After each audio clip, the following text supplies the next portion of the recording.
அனைவருக்கும் வணக்கம். தெய்வீக பலன்கள் சேனல் சார்பாக தங்களை அன்புடன் வரவேற்கிறோம். இன்று நம் காணொளியில் காண விரும்புவது துன்பங்களை போக்கி வளமான வாழ்க்கை தரும் பைரவர் விரதம் சிறப்புகளை பற்றி இந்த காணொளியில் பார்க்கலாம்.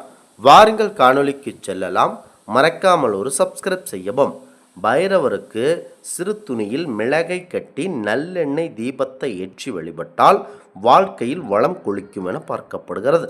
தேங்காய் மூடியில் நெய் நிரப்பி தீபம் ஏற்றி வழிபட்டால் ஆரோக்கிய வாழ்வு அமையும். சந்தன காப்பு செய்து வழிபட்டால் எந்த நாளாக இருந்தாலும் இன்பமான நாளாக அமையும் என கூறப்படுகிறது. பைரவருக்கு நிவேதனமாக சர்க்கரை பொங்கல், தயிர் சாதம், தேன், செவ்வாழை, வெல்லம், பாயாசம், அவல், உளுந்து வடை, சம்பா அரிசி சாதம், பால், பழ வகைகள் பிடித்தமானவை அவற்றை நெய்வேத்தியமாக படைக்கலாம். இது எல்லாம் மிக சிறப்பு வாய்ந்தவையாக பைரவரை ஈர்க்கக்கூடிய நெய்வேத்தியங்களாகவே பார்க்கப்பட்டு வருகிறது. பைரவ வழிபாட்டை முதலில் தொடங்குபவர்களாக இருந்தால் தை மாதம் முதல் செவ்வாய்க்கிழமை தொடங்க வேண்டும். தொடர்ந்து ஒவ்வொரு செவ்வாய்க்கிழமைகளிலும் பைரவரை மனதார வழிபட்டு வர வேண்டும். கால பைரவ அஷ்டம துதி பாடினால் எதிரிகள் தொல்லை நீங்கி அவர்களுடைய கடன் சுமை தீரும்.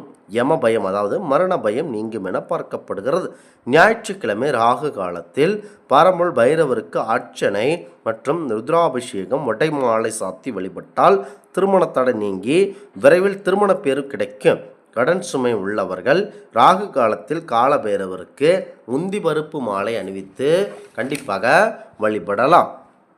புனுகு சாற்றி வெண்பொங்கல் நெய்வேத்தியம் செய்தால் நலம் பெறலாம். சிம்ம ராசிக்காரர்கள் இந்த கிழமையில் வழிபடுவது சிறப்பானதாக இருக்கிறது. திங்கட்கிழமையில் சிவனுக்கு பிரியமான வில்வ அர்ச்சனை செய்தால் அருள் கிடைக்கும். முக்கியமாக திங்கட்கிழமை அல்லது சங்கடகர சதுர்த்தி என்று பைரவருக்கு பன்னீர் அபிஷேகம் செய்து சந்தன காப்பிட்டு புனுகு பூசி நந்தியாவட்டம் மலர் சாற்றி வழிபட்டால் கண்ணோய் அகலும். கடக ராசிக்காரர்கள் இந்த கிழமைகளில் கண்டிப்பாக வழிபடலாம். எதிர்பாராத விதமாக இழந்துவிட்ட பொருட்களை திரும்ப பெற பைரவர் ஆலயத்தில் செவ்வாய்க்கிழமை மாலையில் மிளகு தீபம் ஏற்றி வழிபட்டால் கண்டிப்பாக நல்ல பலன் கிடைக்கும். மேஷ ராசி விருச்சக ராசிக்காரர்கள் வழிபடக்கூடிய நல்ல நாளாக இருக்கிறது. எல்லா அஷ்டமி திதிகளிலும் பைரவர் விரதம் இருக்கலாம்.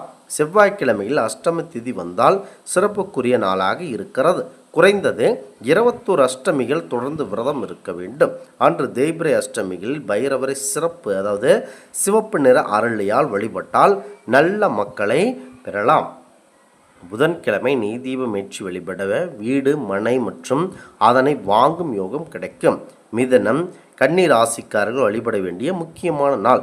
வியாழக்கிழமை பைரவருக்கு விளக்கேற்றி வந்தால் ஏவல் பிள்ளை சூனியம் நீங்கி நலன் கிடைக்கும். அடுத்ததாக தனுசு மீச ராசிக்காரர்கள் வழிபட இந்த கிழமை சாலச் சிறந்ததாகவே இருக்கிறது. அவ்வளவு புனிதப்பற்ற பைரவரை யமதர்மனும் சனியும் சூரிய பகவான் மைந்தர்களாக இருக்கிறார்கள்.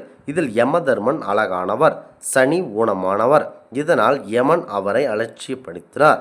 மனவேதனை அடைந்த சனி பகவான் தனது தாயார் சாயாதேவியிடம் சென்று வருத்தப்பட்டார். அவர் நீ பைரவரை உள்ளன்போடு வழிபட்டு வா, அவர் நல்வழி காட்டுவார் என்றார். தாயாரின் அறிவுரைப்படி சனி பகவான் அவர்கள் அவரை வழிபட்டு வர இதனால் மனம் மகிழ்ந்த பைரவர் சனியின் பெருமை உலகத்திற்கு எடுத்துக்காட்ட அவருக்கு ஈஸ்வரன் பட்டம் அளித்தார். மேலும் நவக்கோள்கள் சக்தி மிக்கவராகவும் ஆக்கினார். ஆகவே சனீஸ்வரன் குருநாதரான பைரவரை வழிபட்டால் ஏழரை சனி, அஷ்டமச்சனி, கண்டச்சனி, ஜென்மசனி, அஷ்டாத்தமச்சனி போன்ற சனி தோஷங்களிலிருந்து விலகி கண்டிப்பாக விடுபடலாம். வெள்ளிக்கிழமை மாலையில் பைரவமூர்த்திக்கு வில்வ இலைகளால் அர்ச்சனை செய்து நீங்காத செல்வம் வந்து நிறையும். ரிஷபம் துலாம் ராசிக்காரர்கள் வழிபடைய ஏற்ற நாளாக செவ்வாய்க்கிழமை இருக்கிறது. சனி வழிபடுவதால் சனி தோஷம் விலகி நன்மை கிடைக்கும். மகரம் கும்ப ராசிக்காரர்கள் கண்டிப்பாக செவ்வாய்க்கிழமைகளில் வழிபட வேண்டும். 64 பைரவர்களில் யாருக்கு வேண்டுமானாலும் தினமும் சாதாரண விளக்கு போடலாம். அது முடியாதவர்கள் ஒரு நாள் மட்டும் விளக்கு போடலாம்.